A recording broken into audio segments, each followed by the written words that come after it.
Hello everyone, how are you all? I hope you guys are doing well. So guys, welcome back to our channel and start करेंगे अपना आज का session. तो आज के session में हम लोग डिस्कस करने वाले हैं आपके यूजीसी नेट जेआरएफ एग्ज़ाम की पेपर 1 की unit 9 that is people development and environment. तो बेसिकली हम इसका इंट्रोडक्शन यहाँ पर आपके साथ डिस्कस करेंगे। सो वीडियो आपके लिए बहुत ज़्यादा इंपॉर्टेंट रहने वाला है, तो वीडियो को विदाउट स्किप किए लास्ट तक ज़रूर से देखिएगा ताकि कोई भी इंपॉर्टेंट इन्फॉर्मेशन यहाँ पर आपसे मिस ना हो।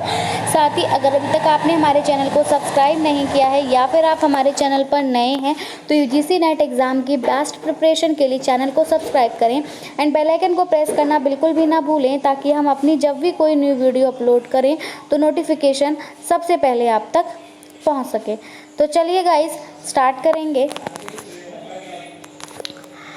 Yes, the term environment has been drive. सबसे पहले बात आएगी कि बेसिकली जो एनवायरनमेंट है ये कहाँ से इसकी टर्म को लाया गया है। तो हमारी जो टर्म एनवायरनमेंट है इसको ड्राइव किया गया है एक फ्रेंच वर्ड से जिसका जो है एनवायरनिया। ठीक है, तो फ्रेंच वर्ड एनवायरनिया से इस एनवायरनमेंट वर्ड को ड्राइव किया गया है। इस एनवायरनिया का मतलब होता है टू सराउंड, जो हमें आसपास से घेरे हुए है। ठीक है, इस एनवायरनिया वर्ड का मतलब होता है टू सराउंड, किसी को घेरना। And it refers to both abiotic physical और non living and biotic living environments. Environment जो होता है वो क्या होता है, एक पर्टिकुलर उससे जो है वो नहीं बना होता है। हमें एनवायरनमेंट के लिए 2 टाइप्स की यहाँ पर रिक्वायरमेंट रहती है, जिसमें कि एक तो हमारा आता है फिजिकल एनवायरनमेंट जिसमें कि हमारे नॉन लिविंग कंपोनेंट्स आते हैं, साथ ही साथ यहाँ पर हमारे बायोटिक कंपोनेंट्स भी होते हैं। तो हमारा जो एनवायरनमेंट है वो 2 टाइप्स के कंपोनेंट से मिलकर बना होता है, non living component and living component. ठीक है, तो यहाँ पर हमें फिजिकल कंपोनेंट्स भी देखने को मिलते हैं प्लस बायोलॉजिकल कंपोनेंट्स भी देखने को मिलते हैं। The word environment means surrounding in which organism live. जो वर्ड एनवायरनमेंट है, जो हमारे आसपास का वातावरण है, उसका मतलब होता है हमारे आसपास का वातावरण, जो हमारे आसपास जो हमारे चारों ओर फैला हुआ है, जिसमें कि ऑर्गेनिज्म जो है वो जिंदा रहता है या जिसमें कि वो ऑर्गेनिज्म सर्वाइव करता है। लेकिन अगर हम माने कि हम यहाँ पर क्या है, हम बायोटिक कंपोनेंट हैं अपने इस एनवायरनमेंट के, तो हम जहाँ रह रहे हैं, ठीक है, हम लोग कौन है, हम बायोटिक कंपोनेंट हैं और हम जहाँ रह रहे हैं हाँ वो क्या है, वो हमारा एनवायरनमेंट है। ठीक है, सेम थिंग हमारे एनवायरनमेंट में यहाँ पर आपको क्लाइमेट दिखाई दे रहा है कि वेदर चेंज हो रहा है day to day, temperature increase हो रहा है, टेम्परेचर डिक्रीज हो रहा है, तो ये भी हमारे एनवायरनमेंट में हो रहा है। तो ये बेसिकली क्या है, तो ये क्या है, ये नॉन लिविंग कंपोनेंट है। ठीक है, तो टेम्परेचर से, सीज से, ओशियन से, माउंटेन से, प्लेट्यूज से, इससे हमारा एनवायरनमेंट बना होता है। साथ ही इसमें जो भी लाइक ह्यूमन बींग्स हो गए, आपके प्रोड्यूसर्स हो गए, कंज्यूमर्स में एनिमल्स हो गए, इंसेक्ट्स हो गए, डिकम्पोजर्स हो गए, तो ये सब रह रहे होते हैं और ये सब मिलकर क्या बनाते हैं, एनवायरनमेंट बनाते हैं। Environment and the organisms are two dynamic and complex components of nature. Environment और organisms जो होते हैं ये तो 2 तरह के आपके डायनेमिक और कॉम्प्लेक्स कंपोनेंट्स होते हैं नेचर के। Environment regulates the life of organism. जो एनवायरनमेंट होता है ये किसी भी एक पर्टिकुलर ऑर्गेनिज्म की लाइफ को क्या करता है, रेगुलेट करता है। लाइक आप लोगों ने देखा होगा कि जब बहुत ज़्यादा ठंड पड़ती है तो आपने देखा होगा कि जो पोलर बियर्स होते हैं वो हाइबरनेशन में जाते हैं। क्यों जा रहे होते हैं वो हाइबरनेशन में, क्योंकि ये जो एनवायरनमेंट है ये हमारी लाइफ को रेगुलेट कर रहा है। इसने क्या करा, इतनी ज़्यादा ठंड दी कि हम सर्वाइव नहीं कर पा रहे हैं, तो हम खुद को बचाने के लिए कहीं जा रहे हैं। तो हमारी लाइफ का कंट्रोल जो है डिपेंड्स ऑन एनवायरनमेंट। ठीक है, तो वो एनवायरनमेंट पे है। एनवायरनमेंट लगे हमें बहुत गर्मी लग रही है, ठीक है, तो हम फ़ैन का यूज़ कर रहे हैं। अगर हमें गर्मी ना लगे तो हम फ़ैन का यूज़ क्यों करेंगे, तो जब मौसम चाहेगा, जब एनवायरनमेंट चाहेगा तभी हम फ़ैन का यूज़ करेंगे, तभी हम कूलर का यूज़ करेंगे। ठीक है, हम अभी कॉटन क्लोथ्स पहन रहे हैं क्योंकि समर का सीज़न है, बट हम विंटर्स में वुलन क्लोथ्स पहनना स्टार्ट कर देंगे। फ़ैन का यूज़ हम नहीं करेंगे, कूलर एसी का यूज़ हम नहीं करेंगे। क्यों नहीं करेंगे, जस्ट बिकॉज ऑफ एनवायरनमेंट, क्योंकि एनवायरनमेंट में टेम्परेचर इतना ज़्यादा डिक्रीज़ हो जाएगा कि हम उसके अकॉर्डिंग चलेंगे। तो वही है, इस तरह से मैं आपको कनेक्ट करके समझा रही हूँ बस कि एनवायरनमेंट जो होता है वो किसी भी एक पर्टिकुलर ऑर्गेनिज्म की लाइफ को क्या कर रहा होता है, रेगुलेट कर रहा होता है। हम अकॉर्डिंग टू एनवायरनमेंट चलते हैं। अगर दिन है, सुबह है, ठीक है, लाइक आप किसी भी हिली एरियाज़ में है तो आप थोड़ा बहुत वहाँ पे वुलन क्लोथ्स का यूज़ करेंगे डे एंड नाइट के नाइट एंड मॉर्निंग के टाइम पे। ठीक है, या फिर आप किसी ऐसे एरिया पे हैं जहाँ पे बहुत ज़्यादा गर्मी रहती है तो वहाँ पे तो आपको फिर वुलन क्लॉथ की रिक्वायरमेंट ही नहीं है। तो जस्ट ये सब कुछ जो कुछ भी हो रहा है just because of environment. Okay, human beings interact with the environment more vigorously than other living beings. अब देखिए, एनवायरनमेंट जो होता है वो किसी भी एक ऑर्गेनिज्म की लाइफ को रेगुलेट कर रहा है, स्पेशली वो ह्यूमन बींग्स की लाइफ को ही रेगुलेट कर रहा है। क्यों कर रहा है? क्योंकि जो ह्यूमन बींग्स हैं वही इन्वायरमेंट के साथ बहुत विगरसली जो है वो इंटरेक्ट कर रहे हैं देन एनी अदर ऑर्गेनिज्म। अगर हम बात करें इन्वायरमेंट के डिप्लीशन की, तो सबसे ज़्यादा डिप्लीशन में, इन्वायरमेंट के सबसे ज़्यादा डिप्लीशन में जो रोल है वो भी ह्यूमन बींग्स का है। ह्यूमन बींग्स ही इन्वायरमेंट को बहुत ज़्यादा क्षति पहुंचा रहे हैं, एक तरह से उसको बहुत ज़्यादा डिग्रेड कर रहे हैं। तो इस वजह से जो एनवायरनमेंट है वो भी रिवर्स में फिर उनको जो रिस्पॉन्स दे रहा है वो यही दे रहा है कि आप मेरे को परेशान कर रहे हो तो फिर आप परेशान हुई। जिस तरह से आप देख रहे हैं कितना ज़्यादा ग्लोबल वार्मिंग हो रहा है। तो ये जो ग्लोबल वार्मिंग है ये क्यों हो रहा है? ये क्यों हो रहा है? क्योंकि हम लोग अपने एनवायरनमेंट को डिप्लीट कर रहे हैं, तो हमें फिर ये ग्लोबल वार्मिंग की समस्या से गुजरना पड़ रहा है।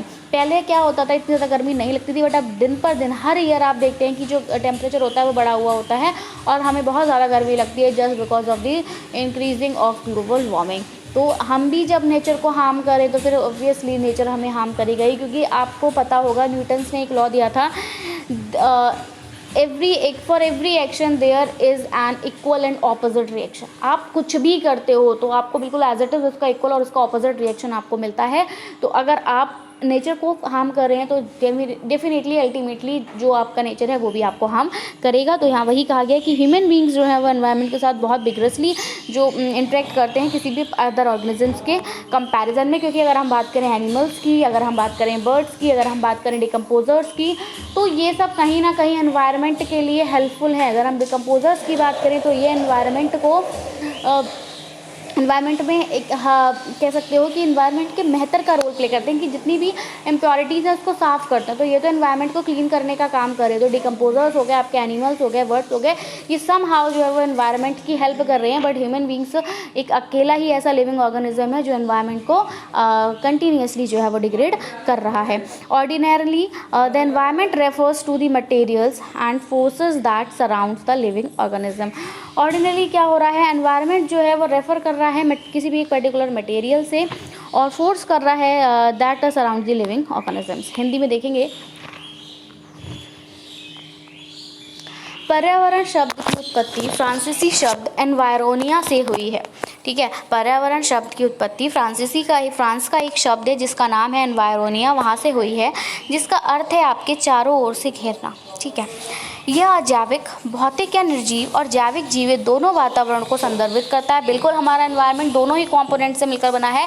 सिर्फ अगर एक कंपोनेंट हो तो जो यहाँ पर लाइफ है वो पॉसिबल नहीं हो पाएगी। तो इसीलिए एनवायरनमेंट जो है वो दोनों टाइप से मिलकर बना होता है। यहाँ पर दोनों टाइप का इंटरेक्शन यहाँ पर आपको देखना पड़ता है। Living thing, non living thing आपस में इंटरेक्ट करते हैं एंड एनवायरनमेंट को फॉर्म करते हैं। पर्यावरण शब्द का अर्थ है वह परिवेश जिसमें जीव रहते हैं। बिल्कुल हम जहाँ रह रहे हैं वो हमारा क्या है, एनवायरनमेंट है। पर्यावरण और जीव जंतु प्रकृति के दो गतिशील और जटिल घटक हैं। बिल्कुल, पर्यावरण और जो जीव जंतु हैं वो प्रकृति के दो गतिशील और जटिल घटक हैं। पर्यावरण मानव सहित जीवों के जीवन को नियंत्रित करता है। मनुष्य अन्य जीवित प्राणियों की तुलना में पर्यावरण के साथ अधिक सक्रियता से संपर्क करता है। ठीक है, आमतौर पर पर्यावरण का तात्पर्य उन सामग्रियों और शक्तियों से है जो जीवित जीव को क्या है, घेरे हुए हैं। नेक्स्ट है आपका एनवायरनमेंट। एनवायरनमेंट क्या है, तो environment is the sum total of conditions. Environment जो है कंडीशंस का सम टोटल है जो क्या कर रहा है, जो सराउंड कर रहा है हमको एक गिवन पॉइंट ऑफ टाइम में और स्पेस में। ठीक है, it comprises the interacting system of physical, biological and cultural elements. ये क्या कर रहा है, ये किससे मिलकर बना हुआ है, तो ये मिलकर बना हुआ है आपके फिजिकल, बायोलॉजिकल और कल्चरल एलिमेंट्स से। क्योंकि देखिए हम जहाँ रह रहे हैं उसमें हमें फिजिकल कंपोनेंट भी देखने को मिल रहे हैं, रिवर, सी, ओशियन, माउंटेन्स। ठीक है, बायोलॉजिकल की अगर हम बात करें तो लिविंग फॉर्म्स आपको देखने को मिल रही हैं। कल्चरल की अगर हम बात करें तो कल्चरल में हम देखेंगे कि ह्यूमन बींग्स जो होते हैं they are of different culture. Like कोई साउथ इंडियन है, कोई पंजाबी है, कोई महाराष्ट्रियन है, तो सबके जो कल्चर्स हैं वो अलग अलग हैं और हम इसमें क्या कर रहे हैं, इसमें एक साथ मिलकर रह रहे हैं। ठीक है, तो ये जो है ये आपका डिफरेंट टाइप के इंटरेक्टिंग सिस्टम से मिलकर बना होता है, which are interlinked both individually and collectively, जो कि आपस में इंटरलिंक्ड होते हैं, अलग इंडिविजुअली भी और कलेक्टिवली भी। Environment is the sum total of condition, environment जो है इन सब का जो है वो सम है, ठीक है। तो environment is the sum total of condition in which an organism has to survive, जिसमें कि किसी भी एक ऑर्गेनिज्म को सर्वाइव करना होता है और मेंटेन करना होता है अपनी लाइफ प्रोसेस को। ये क्या करता है, ये ग्रोथ और डेवलपमेंट में, किसी भी एक लिविंग फॉर्म की ग्रोथ और डेवलपमेंट में क्या करता है, उस पर प्रभाव डालता है, बिल्कुल डालता है। देखिए अगर आपने साइकोलॉजी में ग्रोथ एंड डेवलपमेंट चैप्टर पढ़ा होगा तो वहाँ पर आपको बताया जाता है कि ग्रोथ एंड डेवलपमेंट जो है वो अफेक्ट होता है, एक उसके लिए एक कारक दिया जाता है कि एनवायरनमेंट से वो कैसे अफेक्ट होता है। आपने देखा होगा कि लाइक साउथ अफ्रीका के लोग बहुत ज़्यादा काले होते हैं, ठीक है, तो वो काले क्यों हैं, just because of their environment, है ना। ऐसे ही कुछ जगह के लोग जो होते हैं वो हाइट में कम होते हैं, कुछ जगह के लोग आपको देखते हैं कि हाइट में बहुत ज़्यादा लंबे होते हैं। तो ये भी किस वजह से हो रहा है, आपके एनवायरनमेंट की वजह से हो रहा है। तो यहाँ पर वही कहा जा रहा है कि जो एनवायरनमेंट होता है ये हमारी ग्रोथ को, हमारे डेवलपमेंट को भी जो है वो प्रभावित करता है। अकॉर्डिंग टू पी गिज़वर्ट, अगर हम पी गिज़वर्ट की बात करें तो एनवायरनमेंट जो है इज़ एनीथिंग, पी गिज़वर्ट की अगर मैं बात करूं तो एनवायरनमेंट कुछ ऐसी चीज़ है जो कि क्या है, इमीडिएटली सराउंड कर रही है किसी भी एक ऑब्जेक्ट को और एक डायरेक्ट इन्फ्लुएंस डाल रही है उस पर। According to E.J. रोस, अगर हम E.J. रोस की बात करें, ठीक है, तो एनवायरनमेंट एक एक्सटर्नल फोर्स है जो हमें क्या कर रही है, प्रभावित कर रही है। ये एक साइंटिस्ट है E.J. रॉस, इन्होंने कहा है, इन्होंने अपनी एक अलग से डेफिनेशन दी है और ये आपसे पूछ लिया जा सकता है कि according to E.J. Ross what is the definition of environment, पूछ लिया जा सकता है कि E.J. रॉस के अनुसार एनवायरनमेंट की डेफिनेशन क्या है। तो according to E.J. Ross environment जो है वो एक एक्सटर्नल फोर्स है जो कि हमको क्या कर रहा है, हमको प्रभावित कर रहा है, क्योंकि हम पे बाहर से एक फोर्स पड़ रही है।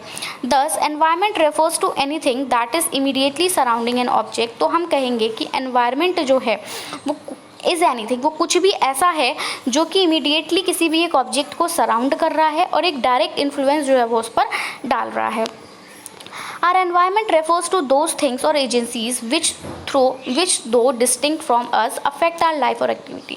हमारा जो एनवायरनमेंट है वो रेफ़र कर रहा है ऐसी एक्टिविटीज़ से, ठीक है, हमारा एनवायरनमेंट जो है वो रेफ़र कर रहा है ऐसी थिंग्स से, ऐसी एजेंसीज से जो कि हमसे अलग तो हैं लेकिन कहीं ना कहीं वो हमारी लाइफ को, हमारी एक्टिविटी को क्या कर रही हैं, अफेक्ट कर रही हैं। तो हम कहेंगे कि जो एनवायरनमेंट है, the environment by which man is surrounded, वो एनवायरनमेंट जिससे कि इंसान जो है वो सराउंडेड है, अफेक्ट हो रहा है उसके फैक्टर्स के द्वारा, वो आपके नेचुरल हो सकते हैं, आर्टिफिशियल हो सकते हैं, सोशल हो सकते हैं, बायोलॉजिकल हो सकते हैं एंड साइकोलॉजिकल हो सकते हैं। चलिए हिंदी में देखेंगे। तो पर्यावरण उन स्थितियों का योग है जो एक निश्चित समय और स्थान पर हमें घेरे रहती हैं। इसमें भौतिक, जैविक और सांस्कृतिक तत्वों की परस्पर क्रिया प्रणालियाँ शामिल हैं जो व्यक्तिगत और सामूहिक रूप से आपस में जुड़ी हुई हैं। पर्यावरण उन परिस्थितियों का योग है जिसमें किसी जीव को जीवित रहना होता है या अपनी जीवन प्रक्रिया को बनाए रखना होता है। ये जीवित रूपों की वृद्धि और विकास को क्या करती है, प्रभावित करती है। पी गिज़वर्ट की अगर मैं बात करूं तो पी गिज़वर्ट के अनुसार पर्यावरण एक वह चीज़ है जो किसी वस्तु को तुरंत घेर लेती है और उस पर सीधा प्रभाव डालती है, ठीक है, एक्सटर्नल फोर्स जो है वो यहाँ पर डालती है। E.J. रोस के अनुसार पर्यावरण एक बाहरी शक्ति है जो हमें प्रभावित करती है। इस प्रकार पर्यावरण से तात्पर्य ऐसी किसी भी चीज़ से है जो किसी वस्तु को तुरंत घेर लेती है और उस पर सीधा प्रभाव डालती है। हमारा पर्यावरण उन चीज़ों या एजेंसियों को संदर्भित करता है जो हमसे अलग होते हुए भी हमारे जीवन या गतिविधि को क्या करती हैं, प्रभावित करती हैं। वह पर्यावरण जिससे मनुष्य घिरा रहता है और उन कारकों से प्रभावित होता है जो प्राकृतिक, कृत्रिम, सामाजिक, जैविक और मनोवैज्ञानिक हो सकते हैं। Now moving towards our next, that is components of environment, कि एनवायरनमेंट के बेसिकली कंपोनेंट्स क्या होते हैं।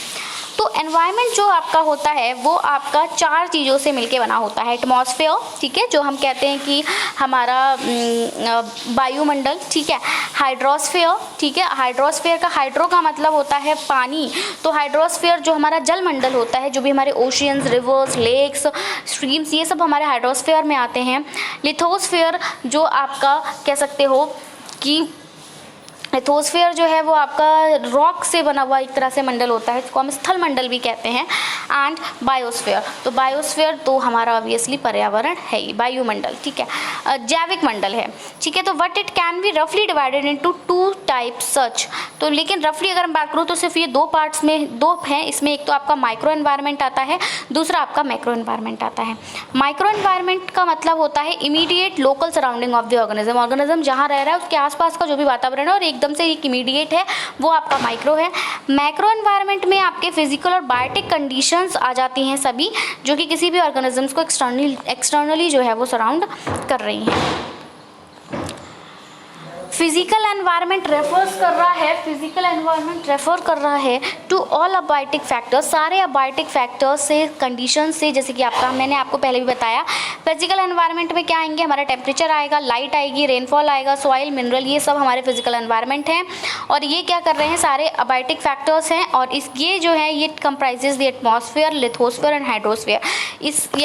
इन सब से ही मिलकर हमारा एटमॉस्फेयर बना हुआ है, हमारा लिथोस्फेयर बना हुआ है एंड हमारा हाइड्रोस्फेयर बना हुआ है, ठीक है। बायोस्फीयर जो है वो हमारा लिविंग ऑर्गेनिज्म से मिलकर बना होगा, क्योंकि बायो से ही पता चल रहा है कि यहाँ पर कहीं ना कहीं आपको लाइफ दिखाई दे रही है। Biotic environment includes all biotic factors, biotic environment में सारे बायोटिक फैक्टर्स आ रहे हैं, लिविंग फॉर्म्स आ रही हैं, जैसे कि प्लांट्स हो गए, एनिमल्स हो गए, माइक्रो ऑर्गेनिजम्स हो गए, और यहाँ पर आपके कुछ कॉम्पोनेंट्स आ रहे हैं। कंपोनेंट्स और जो सेगमेंट्स होते हैं एनवायरनमेंट के वो यहाँ पर दिए, लेकिन हमने पहले भी देखा था। एटमॉस्फेयर का मतलब होता है द स्फीयर ऑफ एयर, हवा का sphere. Hydrosphere the sphere of water, water का sphere. Lithosphere the sphere of soil, rock etcetera. बाकी इन सभी को हम डिटेल में स्टडी करेंगे, अभी हम बस इसका एक रफली ओवरव्यू ले रहे हैं, बेसिकली होते क्या हैं हिंदी में देखेंगे। पर्यावरण में मुख्य रूप से वायुमंडल, जलमंडल, स्थल मंडल और जीव मंडल यहाँ पर शामिल हैं, लेकिन इसे मोटे तौर पर 2 प्रकारों में विभाजित किया जा सकता है, जैसे कि सूक्ष्म पर्यावरण, ठीक है। तो सूक्ष्म पर्यावरण का तात्पर्य जीव के निकटतम स्थानीय परिवेश से है। स्थूल पर्यावरण से तात्पर्य उन सभी भौतिक और जैविक स्थितियों से है जो जीव को बाहरी रूप से क्या करती हैं, घेरे रहती हैं। भौतिक पर्यावरण सभी अजैविक कारकों या फिर स्थितियों जैसे तापमान, प्रकाश, वर्षा, मिट्टी, खनिज आदि को संदर्भित करता है। इसमें वायुमंडल, स्थल मंडल और जल मंडल जो है वो शामिल होते हैं। जैविक पर्यावरण में सभी जैविक कारक या जीवित रूप जैसे पौधे, जानवर, सूक्ष्म जीव शामिल हैं। पर्यावरण के घटक या खंड नीचे यहाँ पर दिए गए हैं, लाइक वायुमंडल, यहाँ आपका वायु का क्षेत्र आएगा, जलमंडल जल का क्षेत्र आएगा, स्थल मंडल मिट्टी, चट्टान आदि का क्षेत्र आएगा। और अगर मैं बात करूँ तो हम इसको डिटेल में स्टडी करेंगे। यहाँ पर आपको ये एक डायग्राम मैं आपको दिखा दे रही हूँ। बेसिकली ये हम मान लीजिए ये जो गोला है ये हमारा एटमॉस्फेयर है, इसमें ये जो है ये पार्ट एटमॉस्फेयर का है, ये जो पार्ट है ये बायोस्फीयर का, क्योंकि यहाँ पर आपको देखिए ये डक दिखाई दे रहा है, ये एक बर्ड दिखाई दे रहा है, प्लांट्स दिखाई दे रहे हैं, ठीक है। ये पानी का पार्ट है तो ये हाइड्रोस्फीयर है, और ये जो मिट्टी का और रॉक का पार्ट है ये आपका लिथोस्फीयर है। बाकी हम इसको अपने नेक्स्ट पार्ट में डिटेल में स्टडी करेंगे। सो आई होप आपको सेशन पसंद आया होगा। सेशन पसंद आया हो तो ज़रूर से इसको लाइक करिएगा, अपने फ्रेंड्स में शेयर करिएगा ताकि उनको इससे बेनिफिट मिल सके। बाकी एनवायरनमेंट जो है ना वो हम कहते हैं कि बहुत ज़्यादा ईजी है, ये बिल्कुल ईजी है, उसका टर्म समझना, उसका इंट्रोडक्शन समझना इज़ वेरी ईजी, बट जब उससे क्वेश्चंस पुटअप किए जाते हैं ना तो फिर वो डिफ़िकल्ट होते हैं, क्योंकि क्वेश्चंस जो होते हैं वो लिटिल बिट कंफ्यूजिंग होते हैं। तो atmosphere, lithosphere, hydrosphere and the biosphere, इन सबको हम डिटेल में स्टडी करेंगे। बेसिकली किस किस टाइप के क्वेश्चंस किसी भी एक पर्टिकुलर स्फेयर से आपसे पूछे जाएंगे। क्लियर? सो वीडियो पसंद आया ज़रूर से लाइक करिएगा, शेयर करिएगा अपने फ्रेंड्स में, कोई क्वेरी हो ज़रूर पूछिएगा, सजेशन अपने ज़रूर दीजिएगा। So that's it from my side. मिलेंगे अपनी नई वीडियो के साथ। So till then take care and bye bye. So thanks for watching, thanks, have a nice day.